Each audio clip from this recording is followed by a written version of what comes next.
नमस्कार सगळ्यांना. बघा, गुढीपाडव्याच्या शुभ मुहूर्तावर आता लाडक्या बहिणींना एप्रिलचा हप्ता लवकरात लवकर खात्यात पडणार आहे. तुम्हाला कधी पैसे मिळणार आहेत, कोणत्या महिन्यांना पैसे मिळणार आहेत ते सविस्तर जाणून घेण्यासाठी व्हिडिओ शेवटपर्यंत बघा. कुठे स्किप करू नका, कारण खूप महत्त्वाचा व्हिडिओ आहे. तसेच या व्हिडिओच्या शेवटपर्यंत एक क्लिप आहे ज्यात अजित पवार यांनी काही घोषणा केलेली आहे महत्त्वाची. ती घोषणा पण तुम्हाला जाणून घ्यायची आहे. त्यासाठी तुम्हाला व्हिडिओ शेवटपर्यंत पाहावा लागणार. बघा, आता गुढीपाडवा आलेला आहे, त्याच्यामुळे एप्रिलचा हप्ता सरकारने मार्चमध्येच म्हणजे गुढीपाडव्याच्या शुभ मुहूर्तावर देण्याचं घोषित केलेलं आहे. त्यामुळे आता या आठवड्यात महिलांना एप्रिलचा हप्ता पडण्याची शक्यता जास्त आहे. त्यामुळे तुम्हाला तुमचे मेसेज चेक करत राहायचं आहे, जेणेकरून तुम्हाला कळणार आहे की तुम्हाला हप्ता आलेला आहे की नाही. कारण आता नवीन वर्षाच्या मुहूर्तावर लाडक्या बहिणींना मोठं गिफ्ट सरकार देणार आहे, जेणेकरून तुम्हाला एप्रिलचा हप्ता तुम्हाला आधीच म्हणजे एप्रिलच्या आधीच तुम्हाला मिळण्याची शक्यता आहे. त्यामुळे तुम्हाला तुमच्या फोनचे SMS चेक करायचे आहेत. आणि ज्यांना फेब्रुवारी आणि मार्चचा हप्ता आलेला आहे त्यांनाच फक्त एप्रिलचा हप्ता येईल. ज्यांना आलेलं नाही त्यांना हप्ता येणार नाही. ते का, ते पुढच्या क्लिपमध्ये तुम्हाला कळून जाईल. आणि अपात्र म्हणजे नाही, तिथून पुढे कुठलेही पैसे मिळणार नाही आहेत.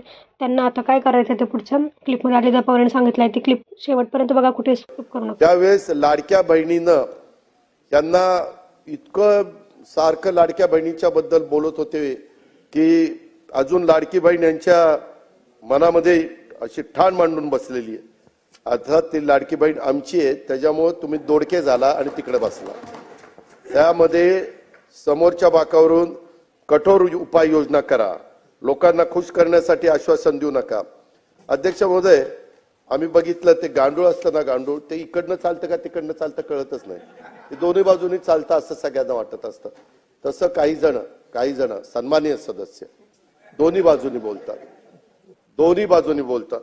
अध्यक्ष महोदय, लाडक्या बहिणींच्या विषयी आम्हाला जी आपुलकी आहे, आदर आहे, याची आम्हाला जशी जाणीव आहे तशी आमच्या लाडक्या बहिणींना पण जाणीव आहे. अध्यक्ष महोदय, काहींनी एका गोष्टीची समज झालं पाहिजे, विशेषतः आमचे पटोले साहेब यांनी, आईनंतर जर सर्वात कोणी त्याग करत असेल तर ती बहीण असते. हे तर खरं.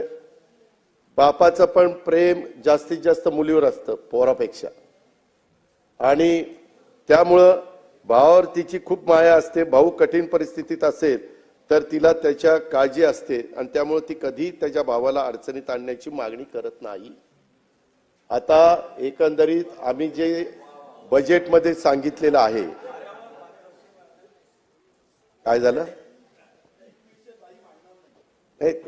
5 वर्ष वडेट्टीवार साहेब, जाहीरनामा किती पुढच्या 5 वर्षाचा असतो ना, 5 वर्षाच्या करता आम्हाला 5 वर्षाकरता निवडून दिले. आम्ही हे देणार आहे.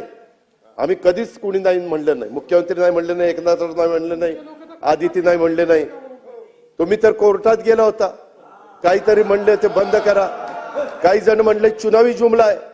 चुनावी जुमला असताना काल होळीला 3000 रुपये दिले. ही गोष्ट लक्षात ठेवा. आणि मी सभागृहाला एक गोष्ट सांगू इच्छितो की एकंदरीत ही योजना आणत असताना अध्यक्ष महोदय 2 GR आहेत. पहिला GR निघाला होता, नंतर आम्ही ते 60चं 65 केलं आणि दुसरा GR काढला. त्या संदर्भामध्ये हे सरकार गरीब घटकाच्या करताय. अध्यक्ष महोदय, जी खुरपणीला जाणारी माझी महिला आहे, जी झाडू पोतना करणारी आहे, जी धुणं भांडी करणारी आहे, जी झोपडपट्टीमध्ये राहणारी आहे, जी दिवसभर काही भाजीपाला विकत घेऊन विकते आणि नंतर तिचं कुटुंब चालतं किंवा चूल पेटते, अशांच्या करता ही योजना आहे. त्या संदर्भामध्ये आमच्या घाई गडबडीत काही भगिनी ज्यांची आर्थिक परिस्थिती चांगली आहे, अशा काही लिस्टमध्ये आल्या. आम्ही त्यांना विनंती केलेली. मागे पंतप्रधानांनी पण ज्यांची परिस्थिती चांगली आहे त्यांनी उजाला गॅसचा फायदा घेऊ नये अशा पद्धतीने केलं. लाखो लोकांनी गॅस म्हणजे त्याचा फायदा घेतला नाही. अध्यक्ष महोदय, त्या प्रकारे कधी काही ठिकाणी थोडंसं झालेलं आहे. त्यामध्ये दिलेले पैसे कुणालाही परत घ्यायचे नाहीत. आम्ही कुठल्याही महिलेचे पैसे, भगिनीचे पैसे परत घेणार नाही. ही योजना चालू ठेवणार आहे. या योजनेला जो निधी लागणार आहे तो त्या ठिकाणी देणार आहे. परंतु ही योजना गरीब घटकातल्या महिलांच्या करता आहे.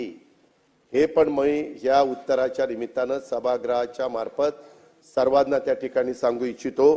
कधी योजना येते, परंतु त्याच्यामध्ये काही गोष्ट लक्षात आल्यानंतर काही आपण दुरुस्ती करतो. आम्ही दुरुस्त करणार आहे, त्याच्यामध्ये बंद करणार नाही, त्याच्यात कुठेही गरीब महिलांच्यावर अन्याय करणार नाही.